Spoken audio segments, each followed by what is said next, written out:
अस्सलाम वालेकुम नाज़रीन, सोच और फिक्र के नए जाविये नए अंदाज प्रोग्राम कुरान और सेहत के साथ मैं हूं आपकी होस्ट रुखशंदा बिलाल।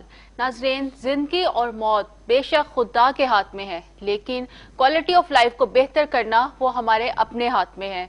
जो लोग बहुत ज्यादा स्मोकिंग, ड्रिंकिंग और फास्ट फूड यूज करते हैं वो बज़ाहिर तो हमें बहुत सेहतमंद दिखाई देते हैं, लेकिन अंदर ही अंदर से वो बहुत ज्यादा खोखले होते जाते हैं। अल्टीमेटली क्या होता है कि वो ऐसी एक क्रॉनिक डिजीज में मुब्तला हो जाते हैं जहां से निकलना उनके लिए मुश्किल हो जाता है।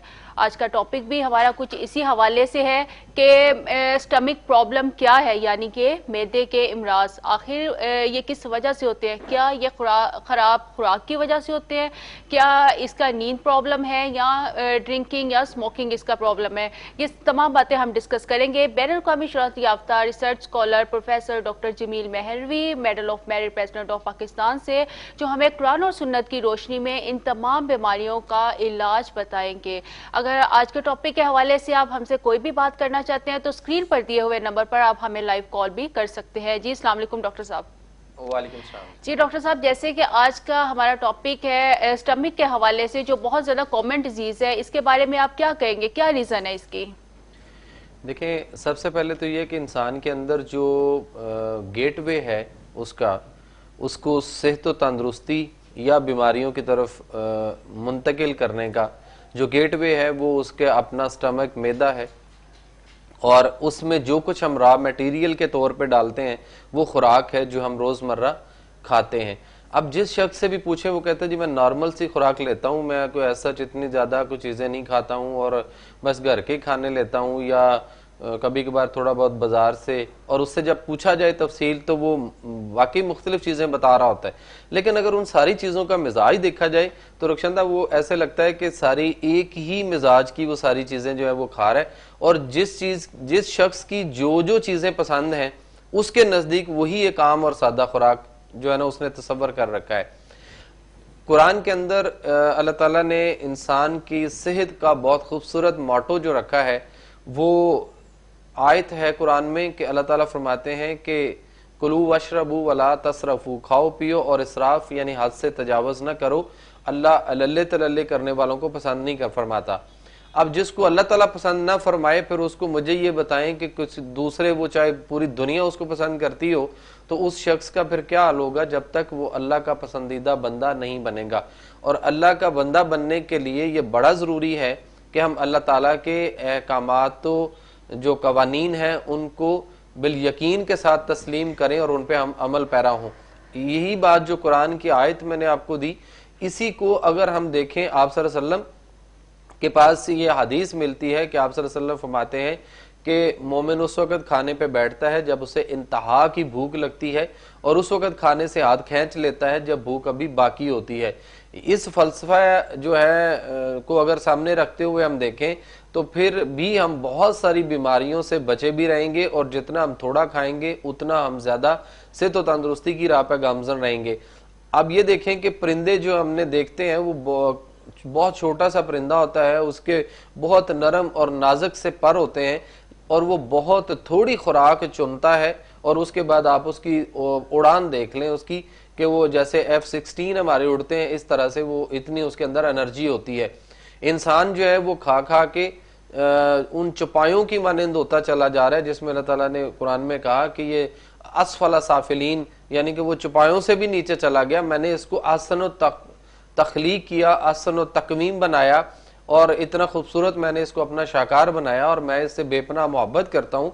लेकिन इसको जो जिंदगी करने का तरीका दिया, सिस्टम और वे ऑफ लाइफ दिया, जो दीन दिया, उसकी पूरी जो गाइडलाइन दी, उस सारी चीजों को वो छोड़कर तो फिर अल्लाह ताला फरमाते हैं कि वो फिर असफला साफिलीन, वो जो चार पायों वाले पाए होते हैं, चपायों से भी निचली सतह पे वो चला गया, और उसने जाके वहां जिंदगी गुजारना शुरू कर दी।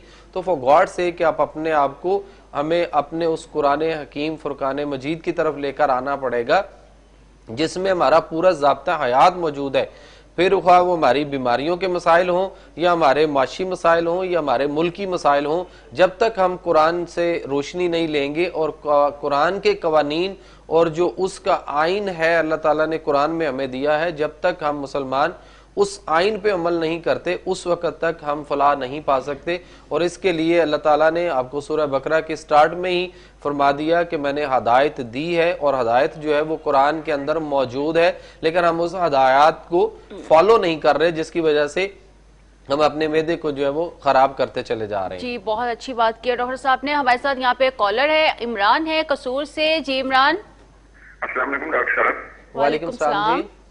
इमरान बात कर रहा हूँ कसूर से। तो मेरे जो है ना सर के बाल वो 20 ईयर्स का हो गया, वो जल्दी सफेद हो गए, इसकी क्या रीजन है? बाल आपके सफेद हो गए? हाँ जी जी ठीक हो गया, बताता हूँ। ठीक है जी, शुक्रिया जी। जैसे कि इनके बालों का सफेद होना, मसला ये है कि जब बाल सफेद होते हैं ना, तो इसकी सबसे बड़ी रीजन जो है वो एक तो ये है कि हम बादी चीजें बहुत ज्यादा खाते हैं, जिनसे बलगम रेशा जो है वो ज्यादा पैदा होता है। और जैसे आलू गोभी है, मटर है, उसके बाद चने हैं, चने की दाल है, माश की दाल है, उसके बाद मूंगफली है, उसके बाद चावल है, चिकन है, अंडा है। ये वो चीजें हैं जो बादी चीजें हैं, ये जिस्म के अंदर जाकर बलगम ज्यादा पैदा करते हैं। बलगम जो है वो फिर दिमाग में जानी होती है, जब वहां पहुंचती है तो उसके बाद फिर आपने देखा कि वो नाक में से या हलक में से केरा की शक्ल में आना शुरू हो जाता है। अगर नाक में आए तो पॉलिप नेजल, नाक के गदूद बढ़ते हैं, डॉक्टर्स बार बार ऑपरेशन करवाते हैं। हालांकि उसका हल जो है ना वो पीछे रूट कॉज से जाके उसको ट्रीट करना है। नाक के गदूद का ऑपरेशन अगर करवा भी लिया जाए तो मैंने ये देखा है 6-8 महीने के बाद वो पेशेंट दोबारा फिर सर्वाइव करके उसी जगह पे आ जाता है, फिर एक और ऑपरेशन की तैयारी कर रहा होता है और बीच में 1-1.5 लाख रुपया उसका खर्च हो गया होता है। डॉक्टर साहब इस हवाले से कोई घरेलू इलाज बताएं। देखें जी, मुझे बात पूरी कर लेने दें, फिर मैं बताता हूँ। इलाज उस वक्त होगा जब हमें पहले पूरी बात की समझ आएगी कि हमें करना क्या है। हम हर कोई जो है ना वो शॉर्टकट ढूंढते हैं, बस फटाफट कोई ऐसा मुझे बता दिया जाए कोई चीज कि जिससे हम बस फटाफट करें और हम जो है ना वो मिनटों सेकंडों में हम ठीक होके बिल्कुल ऐसे ही हो जाए। पहले रूट कॉज देखना है उनका कि वो क्या है।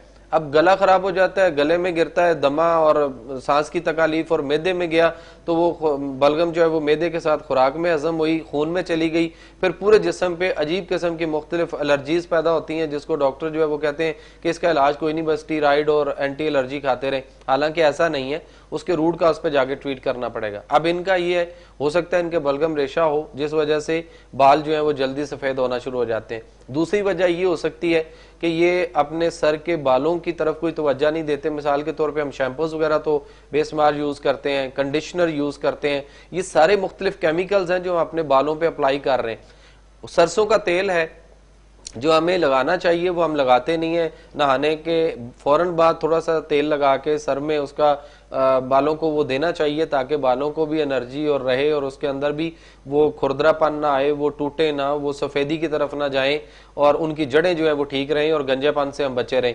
वरना देख लें कि जब से हमने शैम्पूज और कंडीशनर्स और केमिकल्स की तरफ गए या हमने मुख्तलिफ अच्छे खासे बाल अल्लाह ताला ने आपको दिए हैं और वो इतना खूबसूरत उसको कलर आपको दिया है, अता कर रखा है, लेकिन हम मुख्तलिफ किस्म के डाइज करवा के और वो चेंज करते हैं। कभी मैं ये कलर करवा लूँ, अब ये फंक्शन आ रहा है तो मुझे ये कलर करवाना है, अब ये कपड़े होंगे तो उसके साथ ये कलर होगा। तो ये सारे केमिकल जो है ये आपको दिमाग को भी खुश्की करेंगे, आपके दिमाग के अंदर भी बहुत कुछ इंटरनल भी बहुत कुछ हो रहा होगा। क्या तो इसके लिए फास्ट फूड जो होती है ये भी इसके reason fast food, junk food, frozen food, ये सारी जो है ये कुरान इसको सख्ती से ममानित करता है। कुरान में अल्लाह ताला सूरह काफ में फरमाते हैं कि अज का तामन उम्दा और तरोताजा खाओ। फिर सूरह बकरा की आयत है 259 के, वहां पे अल्लाह ताला फरमाते हैं कि अब जरा तुम अपने ताम और मशरूब को देखो, ये कतन गला सड़ा तो नहीं। हम इन दोनों बातों पे अमल नहीं कर रहे जिसकी वजह से मैदा के अमराज, और मैदा जब खराब होता है तो आपका समझ लें कि ये वो आपकी मशीनरी है जिसमें आप बहुत अच्छी खुराक खा रहे हो या बहुत सादा खा रहे हो, दोनों सूरतों में वहां से बीमारियां जो है वो जन्म लेना शुरू कर देती हैं और हम अपने मैदे का बेड़ा गर्क करते हैं, जिसने ये वो उस आर्गन है जिसने हमारी खुराक को प्रॉपर डाइजेस्ट करवाना है और उसके बाद उसको जो है वो मुआवनत करनी है अच्छा खून बनाने में, अच्छी सेहत बनाने में। तो जब ये मसाइल होंगे तो इस तरह की प्रॉब्लम होगी। फिर वो जो उन्होंने बाल सफेद की बात की या झड़ रहे, तो उसके लिए कद्दू का रोगन, कऊ का रोगन, खशखाश का रोगन और बादाम का रोगन, चारों तेल हम वजन लेकर इसको मिक्स कर लें और सर में अच्छी तरह लगाया करें, आपका मामला हल हो जाएगा। ये जरूर प्लीज इसको ट्राई कीजिएगा, बहुत ज्यादा ये इफेक्टिव होगा। हमारे साथ एक कॉलर है, अजीम है लाहौर से। जी अजीम। अस्सलामुअलैकुम। जी वालेकुम सलाम। जी डॉक्टर साहब, आपका प्रोग्राम बहुत ही अच्छा है, मैं डेली आपका प्रोग्राम देखता हूँ और मैंने एक क्वेश्चन करना था आपसे। जी बताएं। ये डॉक्टर साहब मेरी ना अक्सर पेन रहती है पसलियों में। ठीक है। और जब मैं थोड़ा सा भागता भी हूँ ना वो पेन ज्यादा शदीद और बहुत ही ना दर्द होना शुरू हो जाता है पसलियों में। कितने अरसे से ऐसा हो रहा है? ये तकरीबन डॉक्टर साहब 1 साल से हो रहा है। कोई टेस्ट करवाया आपने? जी अभी तक कुछ भी नहीं करवाया, लेकिन नॉर्मल ही रहता है। जब थोड़ा सा भागता हो ना तो तब वहाँ पे पेन होना पसलियों में शुरू हो जाता है। जी ठीक है, मैं बताता जी हूँ। ठीक हो गया, जैसे कि ये कह रहे हैं भागने से ये पेन वगैरह हो अब जाती है, देखना क्या यहाँ पे रीजन ये है इनका कि इनको चाहिए कि फर्स्ट ऑफ ऑल देखें 1 साल हो गया आपको और अभी तक आप कह रहे हैं कि मैंने टेस्ट कोई नहीं टेस्ट करवाने करवाया, चाहिए, लेकिन आपने अभी तक, मैं नहीं समझता तो आपने किसी अच्छे क्वालिफाइड और मुस्तनद डॉक्टर को अभी तक चेक करवाया होगा जो खुद कोई रिसर्च रखता हो। और दूसरी बात कि आपको टेस्ट करवाना चाहिए था। जब तक अच्छी तहकीक नहीं होगी इलाज अच्छा नहीं हो सकता, और अच्छी तहकीक उसके बाद फिर उसका रूट कॉज बीमारी का कि बीमारी किस वजह से आ रही है उस वजह का इलाज करना चाहिए। अब जो आपके पसलियों में दर्द हो रहा है, दर्द जो है ये अलार्म है कि इस पसलियों में या अंदर वहां पे जो पट्टे हैं उनमें, असाब में या फेफड़ों में कहीं ना कहीं कोई ऐसी प्रॉब्लम है। उस प्रॉब्लम को देखना, ढूंढना पड़ेगा और उसका इलाज होगा तो दर्द ठीक होगी। आप फौरी तौर पे ये करें कि एक तो आप अपना लेपर्ड प्रोफाइल जो टेस्ट है वो करवाएं, उसमें कोलेस्ट्रॉल वगैरह के टेस्ट होते हैं तो आप वो टेस्ट करवाएं, और उसके बाद एक अपना LFT करवाएं।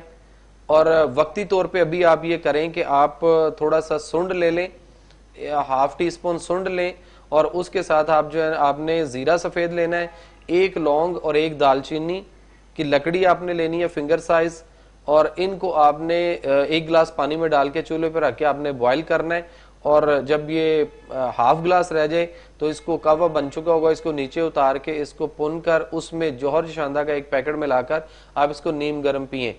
ये दिन में 2-3 दफा आप इसको कर सकते इसको हैं। यूज कैसे करना है, मतलब खाली पेट यूज जब करना है मर्जी या पी खाने लें, के उसका बाद कोई आप कर हर्जा सकते नहीं है, हैं? इसका कोई मसला नहीं है कि आप खाली पेट करें या जब मर्जी कर लें, उसका प्रॉब्लम कोई नहीं, क्योंकि सारे नेचुरल इंग्रेडिएंट हैं। ये अंग्रेजी अद्वियात फरंगी तरीका इलाज है जो जिसमें हम केमिकल और सीटाइल ले रहे होते हैं या पेन किलर्स या लाइफ सेविंग ड्रग ले रहे होते हैं, जिसके लिए ये जरूरी होता है कि वो खाली पेट जो है वो ना खाई जाए। अल्लाह ताला ने इंसान को जिस फितरत पर बनाया और उसके लिए कुरान में फरमाया सूरह रूम में, उसके मुताबिक ये है कि जो फितरत है, फितरत को हम अपनी फितरत को उस फितरत के करीब ले जाएं तो फिर हम मुख्तलिफ बीमारियों से बाहर आ जाएंगे जिनको हमने लाइलाज समझ रखा हुआ है। और बहुत सारे हमारे घरों में ऐसे पेशेंट्स मौजूद हैं जिनको हम ये करार दे चुके हैं कि इनका कोई हल नहीं दुनिया में, आप इनको कहीं भी ले जाएं। मैं ये कहता हूं कि आप दुनिया में कहीं भी लेके जाएं या ना लेके जाएं, जब आप अल्लाह की तरफ पेशेंट को लेकर जाएंगे, जहां से जिस दर से आपको शफा मिलनी है उस अल्लाह ने आपके लिए सब कुछ कुरान में रखा है। और ये बात कन्फर्म है जो हम समझते हैं कि अल्लाह ताला ने ही शफा देनी है। अगर शफा अल्लाह ने देनी है तो फिर हम अल्लाह की तरफ क्यों रुजू नहीं कर रहे? अल्लाह ताला ने कुरान के अंदर ग़िज़ा, खाने पीने के तरीके, जिंदगी गुजारने का तरीका, सारा सिस्टम आपको दिया हुआ है, लेकिन हमने उस कुरान के ऊपर कपड़े लपेट के बहुत ज्यादा उसको ऊंचाई पे रखा हुआ है, कमर ना हो जाए। लेकिन अगर हमने पिछले कुछ महीनों से या साल हो गए हुए हमने उसको नहीं खोला तो ये हमने उससे ज्यादा कमर कर रखी हुई है, इसलिए इस पर तवज्जो दें। अगर हम कुरान को बेशक गौर और फिक्र करके पढ़े तो हमें पता चलता है कि उसमें किस कदर बीमारियों का जो इलाज है। यहाँ पे हमें कॉल लेते हैं, असद है हमारे साथ गुजरावाला से। जी असद। अस्सलाम वालेकुम जी। वालेकुम सलाम। जी डॉक्टर साहब, मैंने ये बात करनी थी कि मुझे जब भी फ्लू होता है ना तो उसके साथ मेरा गला भी दर्द होना शुरू हो जाता है। तो पता नहीं क्या मसला, मेरा सांस बंद सा होना शुरू हो जाता है, नाक ऐसे होता है जैसे कि बिल्कुल भी सांस नहीं आ रहा, मुंह से लूं तो फिर आता है। तो अभी मैं आपका प्रोग्राम देख रहा था, जैसे ही होने हुआ मैं देख रहा था कि आप बता रहे थे कि वो दूधें बढ़ जाती हैं। मुझे डॉक्टर ने यही कहा कि बढ़ रही हैं, अगर तुमने केयर ना की ऑपरेट करवाना पड़ेगा। तो मैं तो थोड़ा सा टेंशन में आ गया, मुझे कोई मसला बताएं आप। जी मैं बताता हूँ। जी शुक्रिया। जी देखिए असद है शायद ये बात ये है कि असद साहब देखना ये है कि डॉक्टर्स ने तो आपको ये कह दिया कि जी आपके पॉलिप नेजल गदूद जो नाक के अंदर हैं वो बढ़ गए हैं। उसके बढ़ने की वजह यह है कि जो बलगम रेशा या केरा आपके या नजला जो आपके दायमी नजला या पानी सा एक कह लें आप तुर्श पानी सा होता है जो आपके नाक में से गिरता है, जब वो नाक में आता है तो आपके जो पॉलिप नेजल है उसके अंदर वो स्वेल करना शुरू कर देते हैं, वो बढ़ जाते हैं जिस तरह गले में टॉन्सिल्स बढ़ते हैं। डॉक्टर्स के पास यही हल है कि वो उनका लैक ऑफ नॉलेज है, वो उसको जिस चीज को वो समझता है कि इसका इलाज मैं नहीं कर सकता हूं तो किसी नाअहल फिजिशियन सर्जन का आखिरी अरबा ये होता है कि वो उस उज़व को वहां से काट फेंकता है। आपका 1-1.5 लाख रुपया लगेगा और वो आपका ऑपरेशन कर देंगे, लेकिन जब 6 से 8 महीने गुजरेंगे तो उसके बाद आप अगेन इसी पोजीशन में इससे ज्यादा बड़े हुए ये आपको मिलेंगे। इसका असल हल है कि जब तक उस रूट कॉज से जाके आप इसको ट्रीट नहीं करवाएंगे उस वक्त तक नहीं होगा। हम जो इलाज करते हैं अल्लाह के निज़ाम सेहत के मुताबिक, उसमें जो उनको नेचुरल इंग्रेडिएंट से जो अद्वियात बनाकर दी जाती हैं, वो पहले तो बलगम रेशा और केरा को रोकेंगी बढ़ने से, उसकी जो ओवर प्रोडक्ट हो रहा है वो उसको रोकेंगी, और उसके बाद जहां पे इफेक्ट हो रहा है उसको रोकेंगी।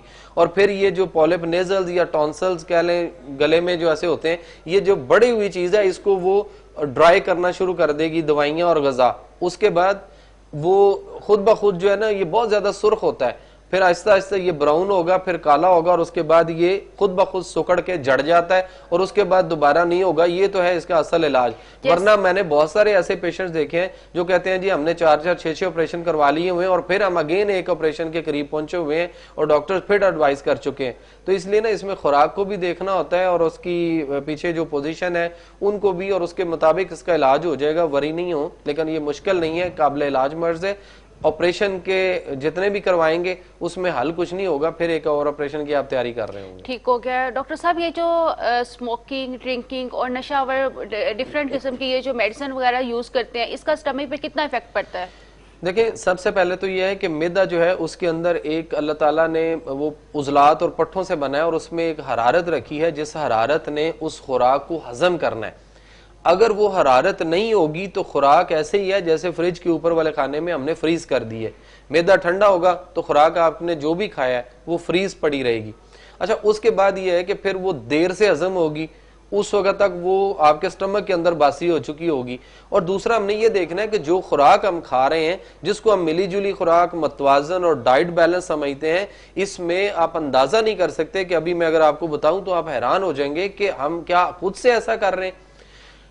2 चीजें या 3 चीजें जब भी हम मिलकर खाते हैं, आप सल्लल्लाहु अलैहि वसल्लम की हदीस में कल एक स्टडी कर रहा था तिब्बे नबवी में, वहां पे आप फरमाते हैं कि सबसे अच्छी खुराक 1 सालन। फिर साहबा ने पूछा तो आपने फरमाया 2, फिर पूछा तो आपने फरमाया 3, और उसके बाद आपने कहा कि इसके बाद इसराफ है। अब यहां ये पोजीशन है कि हम ये भी नहीं देखते कि कौन सी खुराक किस चीज के साथ एग्रीवेट कर रही है। हम यहाँ पे जो खुराक खाते हैं, हम 3-3, 4-4, 6-6 डिशेज, इवन हम बूफे सिस्टम पे चले गए हुए हैं। घर में भी हमारे डाइनिंग पे भी बूफे लगा हुआ होता है, और अगर हम होटलिंग में जाते हैं तो हमारी कोशिश होती है यार सिंगल डिश या 2-1 डिशेस की बजाय यार फलां जगह पे हम जो है ना वो बूफे क्यों ना कर लें, वहां दोस्तों को बुला लें, वहां रिश्तेदारों को बुला लें, वहां मीटिंग्स कर लें, वहां इनको खाबे खिला दें।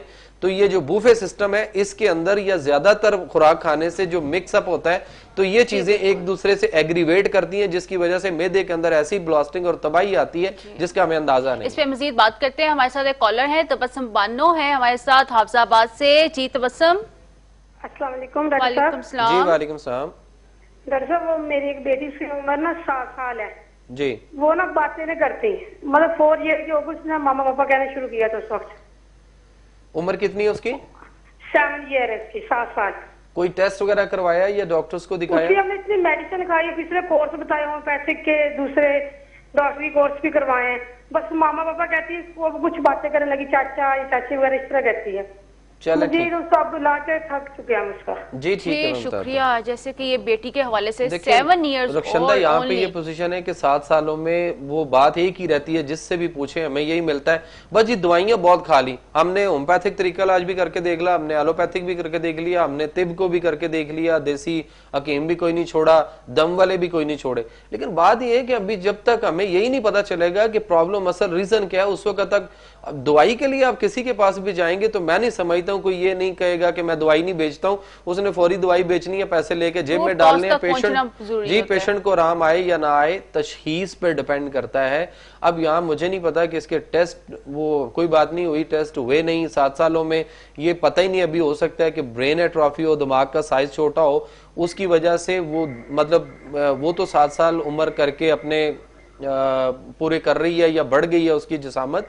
बट अगर दिमाग का साइज छोटा है खुदा ना खास्ता, तो फिर दिमाग जो है अभी वो बिल्कुल अगर 6 महीने या साल के बच्चे वाला है, तो फिर ऐसे पोजीशन कुछ और होगी। ये पेशेंट देखना पड़ेगा, किसी को कहता मेरे पास आ जाए टाइम लेके, तो फिर इसका मैं आपको यही सजेस्ट करूंगी कि अगर आप डॉक्टर साहब से आप पर्सनल मिलें तो ये ज्यादा आपके लिए इफेक्टिव है। एक तो इस तरह से पता चल जाएगा बच्ची को क्या प्रॉब्लम है क्या नहीं है। यहाँ पे हमें कॉलर लेते हैं, हमारे साथ एक कॉलर है, रुखसार है हमारे साथ। जी रुखसार। जी डॉक्टर साहब, मेरा गला बहुत खराब रहता है 1 मंथ से। ठीक है। खांसी भी मुझे बहुत ज्यादा होती है। खांसी खुश्क है या बलगम रेशा होता है? जी खांसी खुश्क आती है या उसमें बलगम आती है? नहीं, खुश्क आती है। बलगम कभी नहीं हुई? जी बलगम नहीं हुई कभी, रेशा वगैरह? नहीं, कभी नहीं। ऐसा आपको होना शुरू हुआ है 1-2 दिन से। जी ठीक हो गया जी शुक्रिया। जैसे कि ये कह रहे हैं बलगम, देखना ये है कि इनको के पहले तो ये है कि इनके बलगम रेशा या केरा जो है वो गले में जरूर गिरता है, चाहे वो बहुत थोड़ा आता हो, जिसकी वजह से गले के अंदर जो है ना वो एक इरिटेशन रहती है। जिस तरह मैं पॉलिप नेजल नाक की बात कर रहा था, तो उसके लिए मैंने पहले भी आपको बताया कि आप सुंड ले लें, अगर सुंड ना हो तो अदरक घर में होती है वो ले लें, लौंग एक ले लें, दालचीनी की एक लकड़ी ले लें और मुलट्ठी की एक लकड़ी फिंगर साइज ले लें। इसको पानी में डाल के चूल्हे पर रख के कावा बनाएं और उसके बाद इसमें नीम जब ये पुन लें, आप स्टेन कर लें, तो उसमें शहद का 1-1.5 चम्मच डाल के तो आप इसको नीम गर्म पिएं और उसके बाद इसका परमानेंट जो इलाज है वो जरूर करवाएं, क्योंकि ये परमानेंट इसका इलाज करेंगे तो ये मामला आपका मुस्तकिल ठीक हो जाएगा। जी बिल्कुल ठीक हो गया। हमारे साथ एक कॉलर है मुल्तान से। जी अस्सलाम वालेकुम। वालेकुम अस्सलाम। कौन बात कर रहे हैं? जी तफसीर अहमद। जी जी जी बताइएगा। ये केरा बहुत शदीद है, मुझे सर्दियों में खास तौर पे केरा पहुंच जाता है और गर्मियों में ये जून जुलाई के महीने में नाक बंद होती है तो उससे पीला पानी निकलता है। कितने अरसे से ऐसा हो रहा है? ये तकरीबन 4-5 साल से हो रहा है। जी ठीक हो गया। जी शुक्रिया। जी देखिए नज़ला ज़ुकाम, बलगम रेशा या केरा बहुत कॉमन डिजीज ही आजकल देखने में आ रही है। हुआ है और हम इस पे सिर्फ वक्ती तौर पे एंटीबायोटिक्स और स्टीरॉइड लेके अपना जो है ना वो नुकसान कर रहे हैं।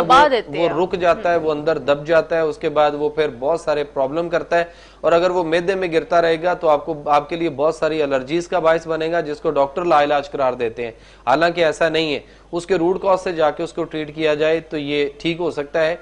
और पिछले कई प्रोग्राम्स के अंदर बहुत ज्यादा कॉल्स ऐसी भी रही पेशेंट्स की जो दूर दराज एरियाज से बात करते हैं, तो वो कहते हैं जी हम इतनी दूर आपके पास नहीं आ सकते, तो उनके लिए हमने एक ऑनलाइन क्लिनिक रखा हुआ है जो कि हम रात को उनकी फोन कॉल्स के ऊपर उनकी सारी केस टेकिंग जो है वो हिस्ट्री सारी ली जाती है, फिर उसके मुताबिक जो दवाई एडवाइस मैं करता हूँ वो फिर दवाई मंगवा लेते होते हैं। तो इसलिए मुश्किल कोई नहीं है, आप इसका इलाज करें तो ये परमानेंट ठीक हो सकता है, वरना 4-5 साल हो गए हुए हैं, 1-2 साल और चलें तो खुदा ना खास्ता ये ना हो कि आप किसी दमा और अस्थमैटिक प्रॉब्लम के अंदर मुब्तला हो चुके हो। बेहतर है कि इसका आप प्रॉपर ट्रीटमेंट करवाएं और आप डॉक्टर साहब से खुद पर्सनल मिल लें तो वो ज्यादा बेहतर है। हमारे साथ यहाँ पे कॉलर है, रूबी है लाहौर से। जी रूबी। वालेकुम सलाम। जी मुझे ना अक्सर लेफ्ट साइड में प्रॉब्लम रहती है, पेन रहती है, कभी कभी ये होता है सांस फूल जाए तो दर्द होनी शुरू हो जाती है और नींद नहीं मुझे अक्सर आती। पेन कहाँ पे होती है? लेफ्ट साइड पे। लेफ्ट साइड पे? हाँ जी, पाँव से लेकर बाजू से ये शोल्डर तक। ठीक हो गया जी शुक्रिया। जैसे कि ये सर की पेन कह रही है, इसकी सर की पेन की बात नहीं हो रही जी, पूरा लेफ्ट साइड की पेन है। उसमें असल ये है कि अब इनका देखना पड़ेगा कि इनका ब्लड प्रेशर क्या लो होता है या हाई होता है, और उसके अलावा इनके कोलेस्ट्रॉल लेवल जो है ना उसकी क्या पोजीशन है, ये अपना एक लिपिड प्रोफाइल टेस्ट होता है, वो करवा के उसके बाद फोन करके मुझे रिपोर्ट्स बताएं कि उसकी क्या पोजीशन है, फिर ये इसका असल जो है ना वो डायग्नोज हो सकेगा। हम असल पे देखते हैं कि दर्द है, बस हम उस दर्द के लिए भागते रहते हैं कि बस मुझे यहाँ दर्द है, ये डॉक्टर, ये हकीम, ये फलां होम्योपैथ, लेकिन हम ये नहीं देखते कि ये दर्द किस वजह से, और जिससे हम दवाई लेके खा रहे होते हैं उससे भी ये पूछना हमारा हक बनता है। हमने उसको फीस दी हुई है, हमें पूछें कि यार ये डॉक्टर साहब ये बताएं या हकीम साहब ये बताएं कि ये दर्द जो है इसकी वजह क्या है, इसके पीछे क्या ऐसा लॉजिक है। दर्द तो किसी खराबी का इजहार है, यहाँ जो दर्द हो रही है इस हिस्से में वो दर्द कि पीछे खराबी क्या है और क्या आप उस खराबी को समझ चुके हैं और उस खराबी का इलाज कर रहे हैं, या मुझे पेन किलर दे के मेरा बेड़ा गर्क कर रहे हैं, हमारा मैदा खराब होगा, हमारा जिगर खराब होगा, और उसके बाद हेपेटाइटिस के केसेस और पेट में पानी आना, जिगर का सिकुड़ना, गुर्दे फेल होने की तरफ जाते हैं, तो किडनी फेलियर, और उसके बाद फिर डायलिसिस, और उसके बाद हम वॉश करवाते रहते हैं। तो ये हल नहीं है। हमारे यहाँ होता है वैसे यही है कि हम मेडिसिन खाते जाते हैं और अपनी जो पेन है उसको प्रेस कर देते हैं, उसकी रूट्स तक हम नहीं पहुँचते। यहाँ पे हमारे साथ एक कॉलर है, शाकिर है लाहौर से। जी शाकिर। अस्सलाम वालेकुम जी। वालेकुम सलाम जी। सर मैं लाहौर से बात कर रहा हूँ सर। मेरी जिसको हेपेटाइटिस सी है जी, तो तकरीबन 6 महीने हो गए हैं डायग्नोज हुए हुए। ठीक है। तो अब वो थोड़ी कमजोर हो रही है, घर में काम है, बच्चे छोटे हैं, इसलिए ना काम ज्यादा करना पड़ता है। इसलिए सर आजकल सर्दी है ना, तो सर्दी में उसकी बैक पे बहुत दर्द हो रही है। 6 महीने से आपने क्या ट्रीटमेंट किया जी? जी 6 महीने से क्या ट्रीटमेंट किया आपने, इलाज? ये 6 महीने से हमने एक है होम्योपैथिक मैंने इलाज करवाया था जी। उससे तो वो उन्हें सांस का प्रॉब्लम होना शुरू हो गया, फिर हमने छोड़ दिया। ठीक है कि नहीं? फिर हमने वो एक देसी था वो इस्तेमाल किया है। फिर एक डॉक्टर से हमने एमबीबीएस डॉक्टर है इधर हमारे ग्रीन पर, उससे इलाज करवाया, उनसे भी कोई फर्क नहीं पड़ रहा। तो फिर ऐसे ही बस कभी किसी के पास कभी किसी के पास। तो थोड़ा प्लीज काइंडली कोई अच्छा सा नुस्खा आप बताएं। जी ठीक है, मैं बता दूं। जी ठीक हो गया। असल पे देखना यहाँ पे रक्षंदा ये है कि 6 महीने से ये जिस ट्रीटमेंट में है, मुझे नहीं समझ आई कि जिस के पास भी गए उसकी क्या रिसर्च या तशखीस थी। एक चीज मैं बड़ी वाज़ेह कर देता हूँ कि आप बड़े मुस्तनद और काबिल मुआलजीन के पास गए होंगे, लेकिन ये देखना है कि क्या उन्होंने हेपेटाइटिस से रिलेटेड कोई खुराक भी एडवाइस की कि आप क्या क्या चीजें खा सकते हैं और उसके बाद किन चीजों का आपको परहेज करना है। अगर ये फर्क नहीं रहा या खासतौर पे 2-4 चीजें बता देंगी और उसके बाद पता ही नहीं, बाकी जो मर्जी खाएं, फिर ये पेशेंट ठीक नहीं हो सकते। उसकी वजह ये होती है कि हेपेटाइटिस के अंदर या मैदे का अल्सर या मैदे और गैस तेजाबियत वगैरह जो होती है, इवन बहुत सारे पेशेंट्स ऐसे स्टमक के हैं जिनका H पायलोरी जो है वो पॉजिटिव आया हुआ है और वो उसमें सफर कर रहे हैं और डॉक्टर्स उनको कहते हैं कि जी ये लाइलाज है, बस ये दवाइयां सारी उम्र खाते रहें। ऐसा नहीं है। H पायलोरी के जो पेशेंट्स हैं वो भी क्योरेबल हो सकते हैं, ठीक हो सकते हैं, उनको सिर्फ फितरत के करीब लाया जाए। अब हेपेटाइटिस जो है इसका इलाज जो है ना वो ऐसा शख्स जो बहुत ज्यादा तहकीक और रिसर्च रखता हो ग़िज़ा के मामले में, सबसे पहले कि अगर दवाई बहुत अच्छी भी हो लेकिन पीछे जो रॉ मटेरियल उसको खिलाने में खुराक की शक्ल में दिया जा रहा है, वो खुराक अगर उसके जिस्म में जाकर बतौर जहर काम करती है तो फिर वहां दवाई कुछ नहीं करेगी और यही केस फिर बिगड़ता है तो जिगर सुकड़ने की तरफ जाता है और पेट में पानी आता है और फिर लिवर ट्रांसप्लांट और फिर 1.5-2 करोड़ रुपए के खर्चे। तो ये मसाइल जो है ना ये बड़ी तेजी से जाते हैं। कॉल एक ले ले मेरा ख्याल है। होता वैसे यही है कि डॉक्टर्स जो है मेडिसिन का कह देते हैं ये मेडिसिन आपने ऐसे यूज करनी, लेकिन खुराक के बारे में जो है एडवाइस नहीं करते। यहाँ पे हमारे साथ एक कॉलर है, तबस्सुम है हमारे साथ लाहौर से। जी तबस्सुम।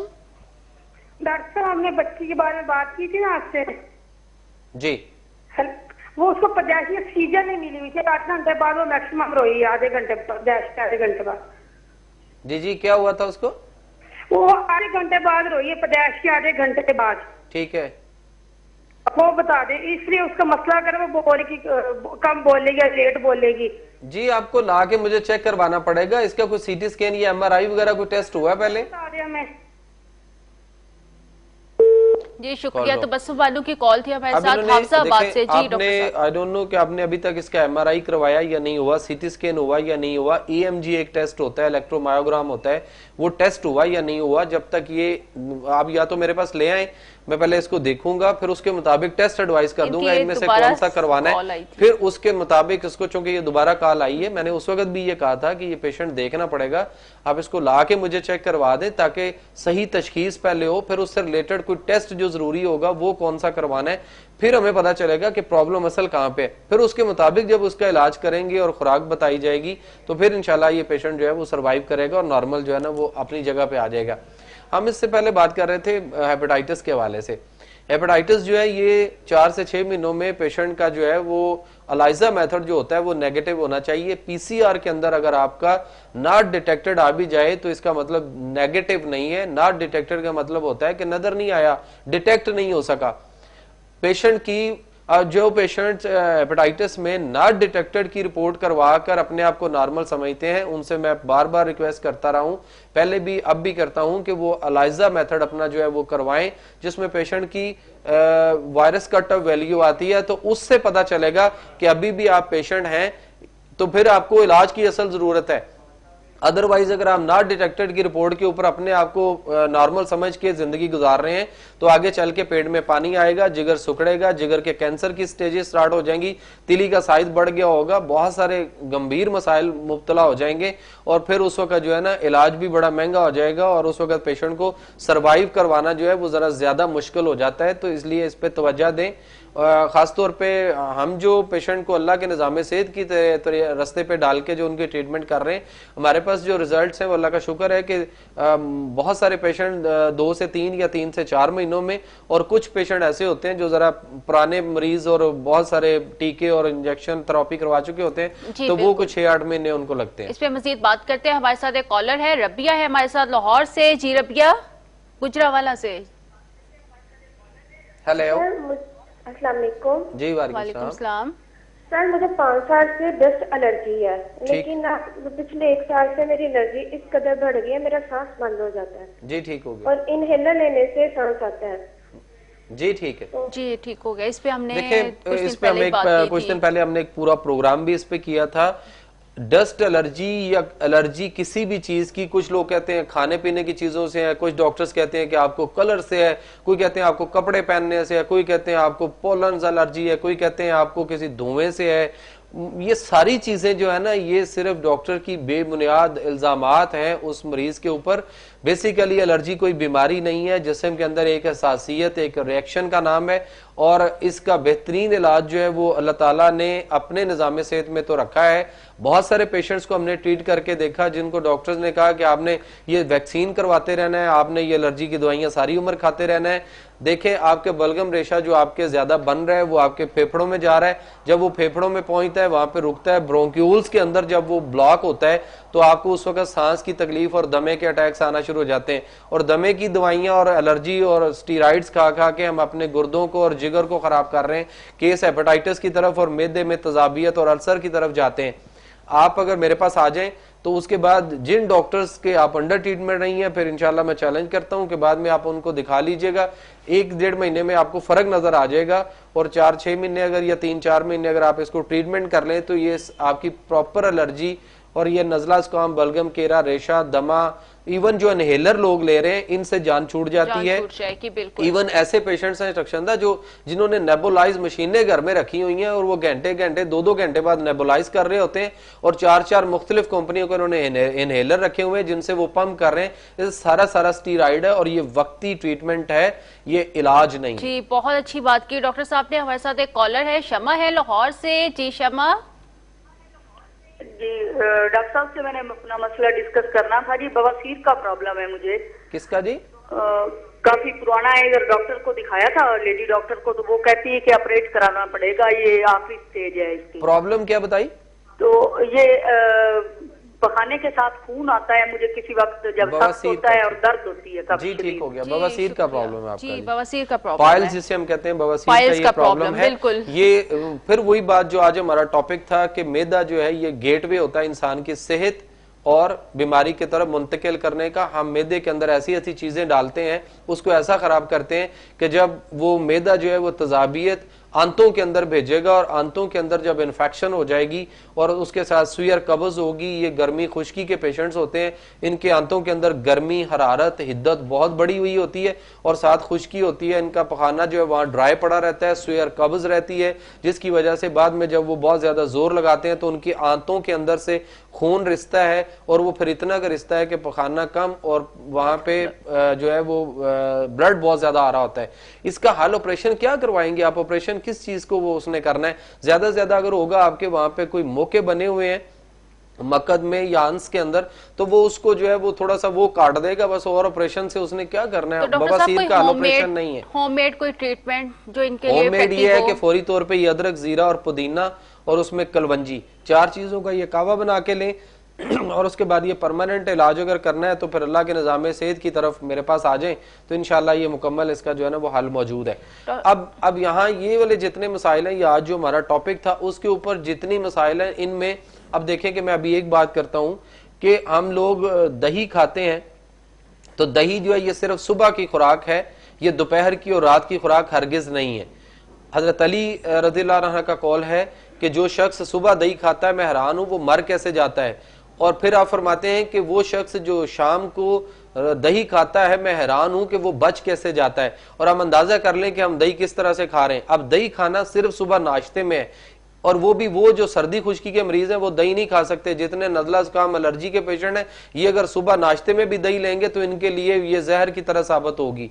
और दूसरी चीज कि जब हम दही खाना है तो तिब्बे नबवी के मुताबिक ये है कि उसके साथ आप मूली और खीरा वगैरह या बंद गोभी नहीं खा सकते, लेकिन हम दही के अंदर इन चीजों को काट के रायता बना के खा रहे हैं तो फिर हमारा मैदा, तजाबियत, बीमारियां मुख्तलिफ हम खुद से जो है ना वो अपने हाथों से ले रहे हैं। जी बिल्कुल ठीक हो गया। हमारे साथ एक कॉलर है, शाहिद है पत्तोगी से। जी शाहिद।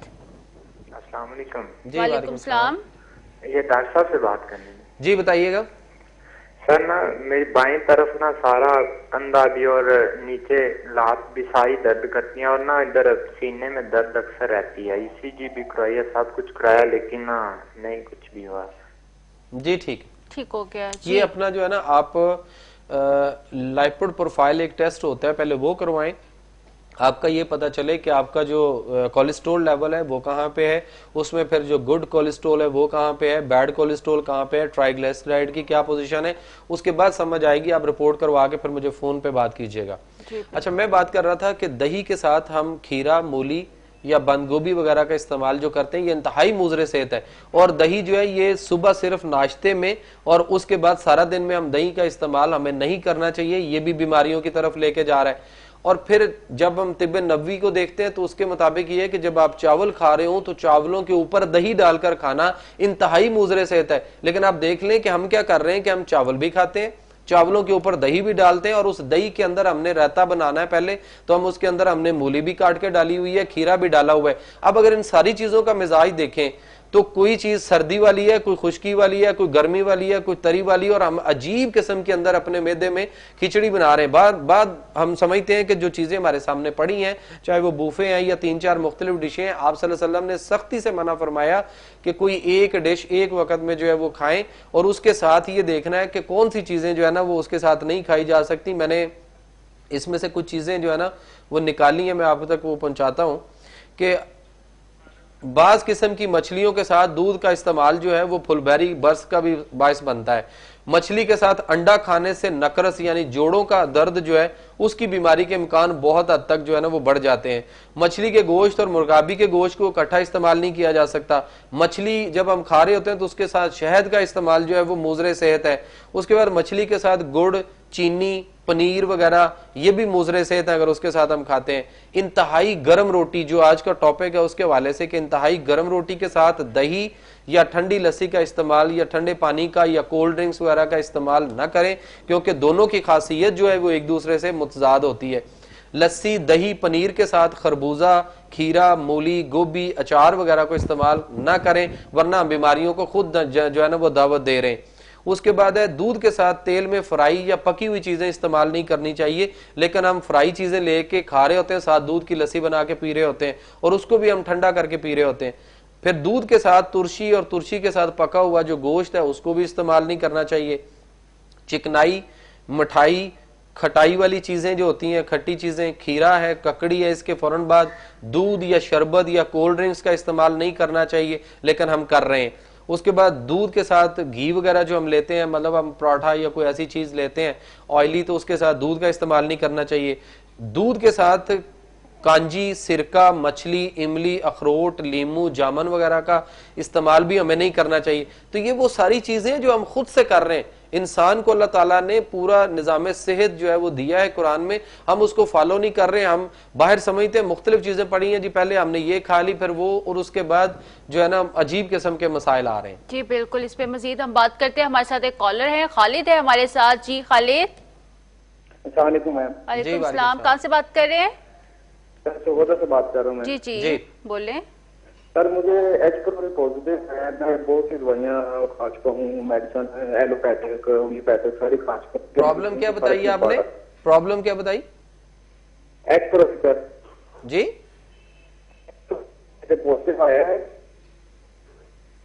आपकी समझ नहीं आई जी, आपकी आवाज क्लियर नहीं आ रही। जो था वो पॉजिटिव आया।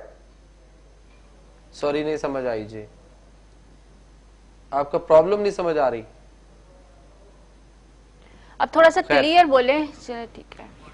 हमें ये देख, आवाज आपकी सॉरी जी समझ नहीं आ रही थी हमारे तक, कोई टेक्निकल शायद फॉल्ट था या आपकी आवाज कोई सिग्नल प्रॉब्लम हो रही थी, जिस वजह से हमें आपकी प्रॉब्लम का नहीं समझ आ रही कि आप क्या कह रहे थे कि क्या मसला है। बरकफ ये देखना है कि हम दूसरी तरफ जो हम बात कर रहे थे खुराक के साथ, हम खाना जब खाते हैं तो मुख्तलिफ मिली जुली चीजें खा के अपने अंदर जो है ना वो एक ऐसा दो, फॉर एग्जांपल जो खुराक हमने खाई उसके अंदर एक खुराक के अंदर अलग केमिकल है, दूसरे सालन के अंदर अलग अलग केमिकल्स अल्लाह ने रखे हैं। हम दो केमिकल्स को इकट्ठा करके जब अपने मैदे में लेके जाते हैं तो वहां जब वो डाइजेस्ट करता है तो फिर एक तीसरा केमिकल वहां से बनता है और वो केमिकल हमारे अंदर बहुत सारी बीमारियों, एलर्जीज और मसाइल को जो है ना वो में मुब्तला करता है और हमें जो है ना वो उसकी समझ नहीं आ रही। खाना खाने के फौरन बाद कभी भी चाय नहीं पीना चाहिए, खाना खाने के फौरन बाद सिगरेट नहीं पीना चाहिए, खाना खाने के फौरन बाद पान नहीं लेना चाहिए। लेकिन क्या ये चीजें हम नहीं कर रहे? ये रोजमर्रा में हम लगे हुए हैं, जैसे ही खाना खाया बल्कि हम एंड पे पहुंच रहे होते हैं तो हम घर वालों को कह देते हैं कि जी आप जरा फटाफट चाय भी रख दें।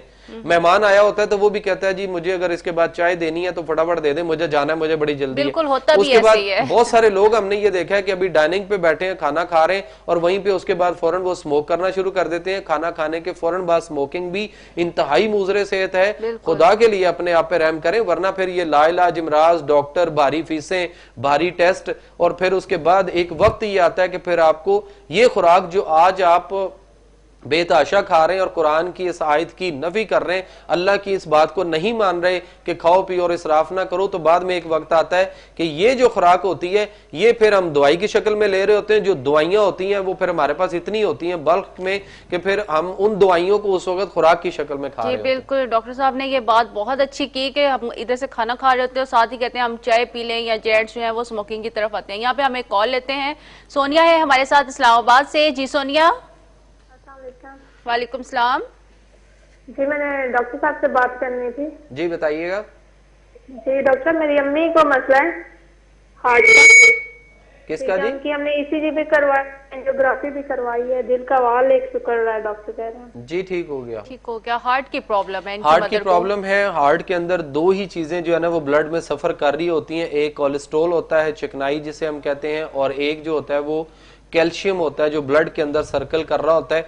और वहां पे कैल्शियम जो है वो सलाबत कार्बन की शक्ल में वहां पे जम जाती है, रुक जाती है उस वॉल के ऊपर या हार्ट की आर्टरीज के अंदर। और दूसरी साइड पे जो है ना वो या कोलेस्ट्रॉल जो है वो बैड कोलेस्ट्रॉल बढ़ता है और वो वहां पे जमता है, रुकता है और नालियों को थिक कर रहा होता है। हम नालियों के अंदर जो है ना गर्मी तरी वाली खुराक बेहतरीन अल्लाह ताला ने रखी है और आप सल्लल्लाहु अलैहि वसल्लम की हदीस मौजूद है कि ये जो गाय और भैंस है इसका दूध जो है मुकम्मल गजा, इसके घी में आपने फरमाया बतौर दवा शफा, और इसके गोश्त में बीमारियां हैं। हम आप आका अलैहिस्सलाम की इस हदीस को भी हम उलट किए हुए हैं कि नबी पाक सल्लल्लाहु अलैहि वसल्लम ने फरमाया कि इनके गोश्त में बीमारियां हैं, हम गोश्त खा रहे हैं। नबी पाक सल्लल्लाहु अलैहि वसल्लम ने फरमाया कि इसके घी में शफा है, तो आज का डॉक्टर हमें यह कहता है नहीं जी इस घी के अंदर बीमारी है, देसी घी ना खाएं। तो हमने नबी पाक सल्लल्लाहु अलैहि वसल्लम की बातों से जब उल्ट कर दिया और इनकारी किया, इसकी वजह इसके पीछे जो है वो बहुत बड़ी फरंगी तिब की वो कावशें हैं जो वो बहुत अरसे से इस पे लगे हुए, हमारी वो 3rd 4th 5th जनरेशन तक ये बातें अब फैल गई हुई हैं। और हम अपने खित्ते में अपने उस कुरान और आइन और सेहत का जो निज़ाम अल्लाह ने इस्लामी निज़ाम जो सेहत का कुरान के अंदर रखा, हम उससे दूरी इख्तियार कर गए उन फरंगी तिब की बातों में आकर, जिनका काम हमें अपनी फितरत से दूर लेके जाना और उनका काम दवाइयां बेचना और उसके पीछे फिर ऑपरेशन थिएटर और उसके पीछे बहुत ज्यादा मशीनों का बेचना। और एंड ये होता है कि हम एक छोटी सी प्रॉब्लम से स्टार्ट लेते हैं और कब्र तक हमारे साथ दवाइयां भी चलती हैं, ना दवाइयों से जान छूटती है, ना परहेज से जान छूटती है और ना रोजमर्रा आने वाली तकलीफों से जान छूटती है।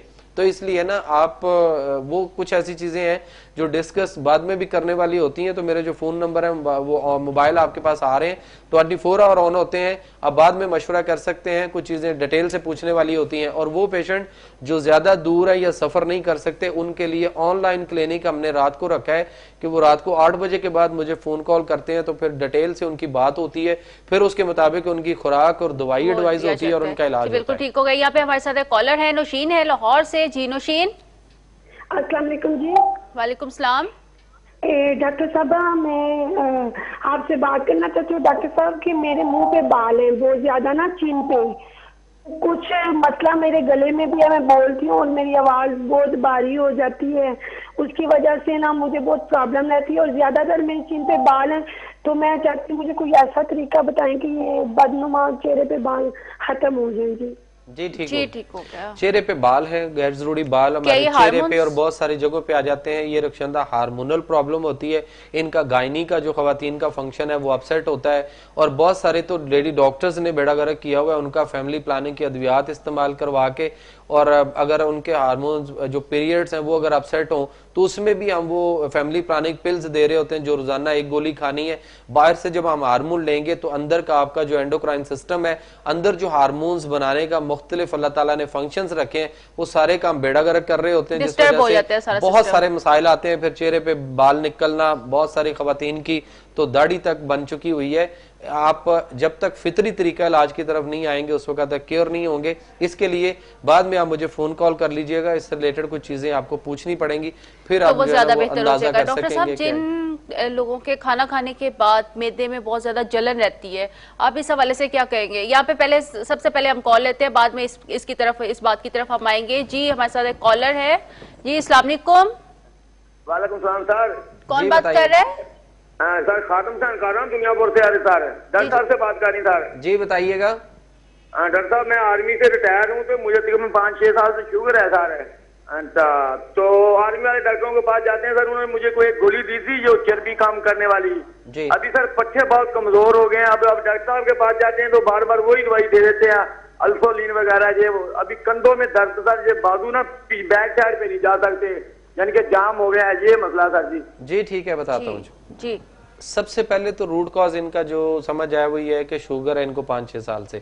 उस शुगर ने जिस्म को खोखला करना शुरू किया हुआ है, और जो जिस्म के अंदर लबलबा था आपका, जो इंसुलिन बना रहा था खुद से अंदर से और कंट्रोल करता था, उसमें कोई खराबी आई, आपको शुगर डायग्नोज हो गई। 5-6 सालों से आपका किसी डॉक्टर ने आपका पैंक्रियाज लबलबा ना चेक किया, ना देखा, ना उससे रिलेटेड कोई टेस्ट करवाया। उसने कहा कि ये डेड हो गया, मुर्दा नकारा हो गया, इसको छोड़ दें, आप बाहर से गोलियां लें, फिर आहिस्ता आहिस्ता टीकों पे ले जाएंगे, और वो टीके जो सुवर या पॉक्स से बने हुए हैं वो इंसुलिन हम लगा के, जिसको अल्लाह ताला ने कुरान में 4 जगहों पे हराम फरमाया, और सूरह बकरा की आयत नंबर 173 पे अगर हम देखें तो अल्लाह फरमाते हैं कि तुम पर हराम किए हैं 4 चीजें, मुर्दार, खून, सुवर, और वो चीजें जिन पे तुम अल्लाह का नाम लेने के अलावा ज़िबा करते हो। आप सल्लल्लाहु अलैहि वसल्लम से सहाबा ने पूछा, हराम चीजें जो अल्लाह ने करार दे दी हैं या रसूल अल्लाह, वो हमने खाना पीना छोड़ दी, लेकिन इनमें कुछ चीजें ऐसी हैं जो बतौर दवाई इलाज मुआलजा में हम कहीं थोड़ा बहुत इस्तेमाल करते हैं, इसके लिए क्या हुक्म होगा? तो आप सल्लल्लाहु अलैहि वसल्लम ने फरमाया कि अगर इन चीजों में शफा का जर्रा भी अंसर होता तो अल्लाह इनको खाने पीने में हराम क्यों करार देते? तो भैया आपका जो शुगर का मसला है ये आपके जिस्म पूरे को खोखला करती है, और दिमक की तरह से अंदर ये उसको चाट रही होती है।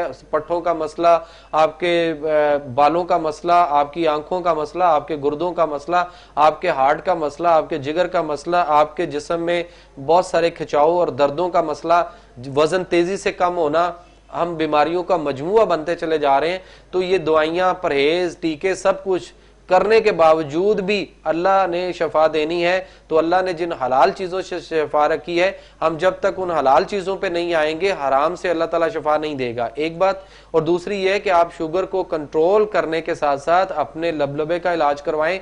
आपका अपना लबलबा जो है वो फिर से कुदरती इंसुलिन हार्मोन्स बनाना शुरू करे, ताकि आपको आइंदा जिंदगी दवाई और परहेज से भी आपकी जान छूटेगी, और उसके बाद जो आपको मसाइल हैं वो भी आपके सारे जो है ना वो क्लियर हो जाएंगे। हमारे साथ एक कॉलर है, निदा है लाहौर से। जी निदा।